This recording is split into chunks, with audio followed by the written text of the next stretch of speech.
Di sebuah kota kecil di Jawa Barat, mengalir sungai yang dulu menjadi sumber kehidupan ribuan warga. Sungai itu bernama Citarani.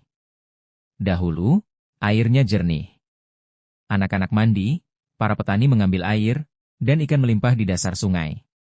Tapi kini, warna air berubah menjadi abu-abu. Bau limbah menusuk hidung, dan kehidupan di sekitarnya perlahan memudar. Inilah kisah mereka yang mencoba menghidupkan kembali harapan, melalui ilmu, kerja keras, dan cinta terhadap lingkungan. Kerusakan sungai ini bukan terjadi dalam semalam.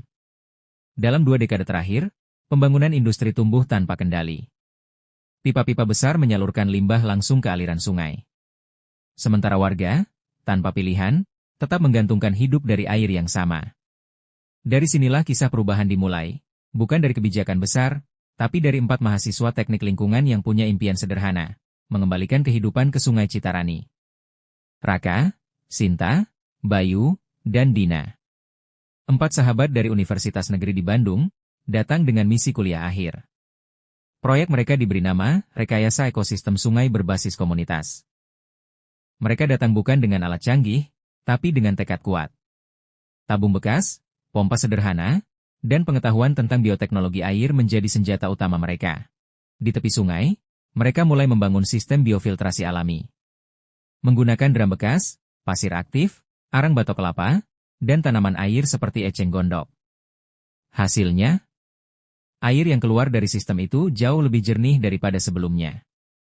Kadar amonia menurun, bau limbah berkurang. Namun, sistem ini baru mampu menyaring sedikit air setiap jam. Bagi sungai besar, ini baru langkah kecil. Suatu malam, hujan deras turun tanpa henti. Arus kuat menghantam sistem filtrasi sederhana itu, menghancurkannya dalam sekejap.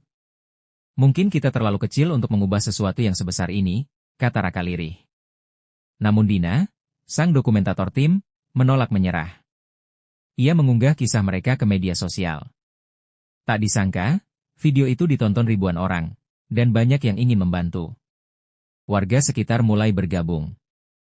Beberapa pemuda membantu memperkuat struktur penampungan air. Komunitas pecinta alam menyumbang bahan filter tambahan. Bahkan, perusahaan lokal memberi pompa bekas untuk proyek itu. Bersama-sama, mereka membangun versi baru, sistem modular biofiltrasi, terdiri dari beberapa unit yang bisa diganti dengan mudah jika rusak. Kini, sungai mulai menunjukkan tanda-tanda kehidupan. Warga sekitar mulai bergabung. Beberapa pemuda membantu memperkuat struktur penampungan air. Komunitas pecinta alam menyumbang bahan filter tambahan. Bahkan, perusahaan lokal memberi pompa bekas untuk proyek itu.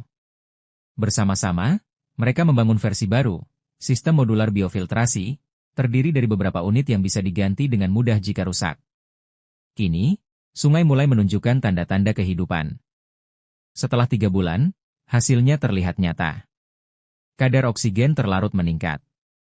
Tumbuhan air mulai tumbuh alami, dan ikan-ikan kecil kembali muncul di tepian sungai. Warga yang dulu hanya menonton, kini ikut menjaga. Setiap minggu, anak-anak sekolah membantu menanam tanaman air baru di sekitar aliran sungai. Kami belajar bahwa teknologi tidak harus rumit, kata Sinta. Yang penting, kita mau memulainya. Sungai Citarani mungkin belum sepenuhnya bersih, tapi perubahan telah dimulai. Proyek ini bukan hanya tentang rekayasa air, tapi rekayasa harapan. Karena menjaga lingkungan bukan tugas satu orang, tapi tanggung jawab kita semua. Narator menutup, setiap tetes air yang kembali mengalir jernih, adalah bukti bahwa perubahan dimulai dari niat dan kerja nyata. Musik naik, logo channel muncul di layar. Proyek Sungai Hidup, sebuah kisah rekayasa lingkungan anak bangsa.